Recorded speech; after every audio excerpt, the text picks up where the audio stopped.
અમદાવાદમાં આગામી સમયમાં યોજાનાર રથયાત્રાની સુરક્ષાને લઈને પોલીસની કવાયત. ક્રાઇમ બ્રાન્ચે વિવિધ હોટલ ગેસ્ટ હાઉસમાં ચેકિંગ કર્યું. રથયાત્રા પહેલા અને રથયાત્રા દરમિયાન કોઈ શંકાસ્પદ વ્યક્તિ શહેરમાં પ્રવેશે નહીં, માટે પોલીસ સતર્ક.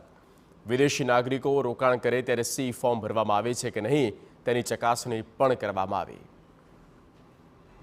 और साहब आया था, ये બધું ચેક કર્યા, પથિક એન્ડ રજિસ્ટર બધું ઓકે મળે અને બસ. તમને શું શું સૂચનાઓ આપવામાં આવે છે? સૂચના એ આવે કે રથયાત્રાની ટાઈમિંગ આવે છે, એટલે તમારે અલર્ટ રહેવાનું.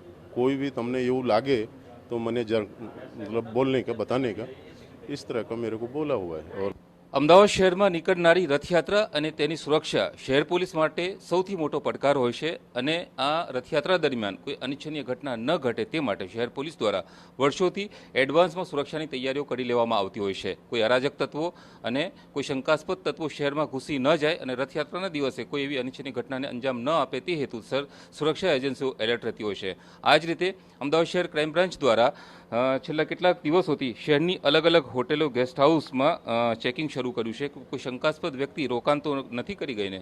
અત્યારે આપ જોઈ રહ્યા છો વસ્ત્રાપુરની એક હોટલની અંદર જે ક્રાઇમ બ્રાન્ચની ટીમ દ્વારા જે હોટલના જે દસ્તાવેજો છે તે રજિસ્ટરની ચકાસણી કરવામાં આવી રહી છે, અને નિયમ અનુસાર જે ફોર્મ ભરવાના હોય, જે સુરક્ષા એજન્સીઓને શહેર પોલીસને જાણ કરવાની હોય, તે તમામ બાબતો નિયમોનું પાલન કરવામાં આવે છે કે નહીં તે બાબતો અંગે ચકાસણી શરૂ કરવામાં આવી છે. અત્યારે એક ટીમ અહીં ચકાસણી કરી રહી છે. આ જ રીતે ક્રાઇમ બ્રાન્ચની અલગ અલગ ટીમો શહેરના અલગ અલગ વિસ્તારોની અંદર હોટલો ગેસ્ટ હાઉસ તથા જે મુસાફરોના રોકાણ સ્થળ હોય ત્યાં આ જ પ્રકારે ચેકિંગ કરી રહી છે, કે જેથી કોઈ શંકાસ્પદ વ્યક્તિ જો આવી ગઈ હોય તો તેઓના નાપાક મનસૂબામાં તેઓ કામયાબ ન નીવડે.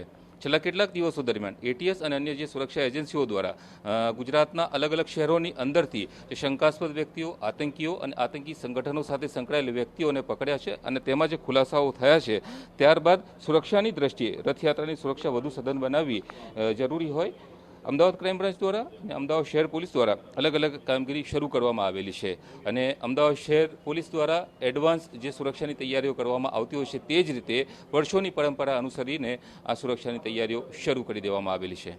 કેમેરામેન દીપક સેન સાથે યુનુસ ગાઝી, TV9 અમદાવાદ.